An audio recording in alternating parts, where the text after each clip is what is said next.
ngayon si JC. Oo, si Cesar. Natutulog siya rin. Ng kalamansi.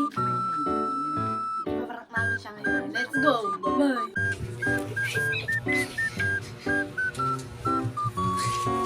Ikaw.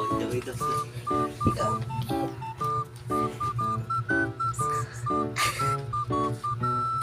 Ang tawa pa po. Yan.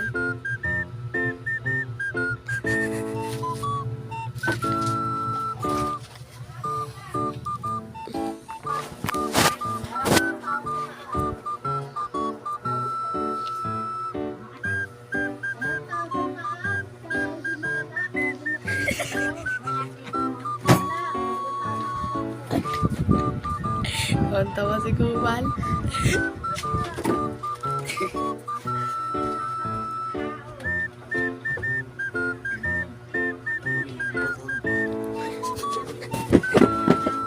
Sa prank. Ay na po, gising na po siya.